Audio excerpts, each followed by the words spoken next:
Thank you, and I've so enjoyed what the other contributors have said. So I think we are all in agreement. I'm not an ecologist or a park manager. I work in systems leadership and partnerships, but I'm a gardener. And I wanted in the essay to talk about changing the way we think, from a mindset about machines to a mindset that's drawn from gardens. For a century, we've thought about progress in terms of machines. We treat organizations as machines for working in. We explain them using engineering diagrams. We write business plans like they're car manuals. We've copied from machinery a view of efficiency that removes variation, eliminates redundancy, and centralizes decisions. The ecological problems we now face and the impact of COVID-19 shows us that this approach is brittle, fragile, and dangerous. Those of us who observe nature in action can see a different way of creating change. Life self-organizes. Without blueprints or business plans, life works through experiments and mess, but always towards order. Life creates resilience through redundancy, finding multiple ways to solve a problem. It works through diversity, adapting to local circumstances, and it's interdependent, making endless connections. According to one UN definition, London could be classified as a forest. It has over 8 million trees. If we thought of London as a forest, what opportunities would that create?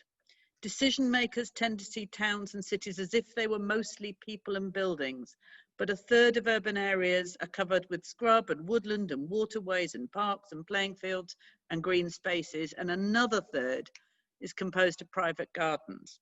So this is not simply about how we use the open spaces, it's about how managers and politicians think about cities and localities, as the others are saying. If gardeners and horticulturalists and ecologists and parks managers and volunteers shared what we know, if we used our garden mind, how might we create livable cities differently? Well, we would decentralize. We would use distributed decisions made by the people close enough to the problem to know what needs to be done. We would no longer think about food and leisure and shelter and travel and pollution in separate boxes. We would connect them. We would create space for self-organizing to flourish.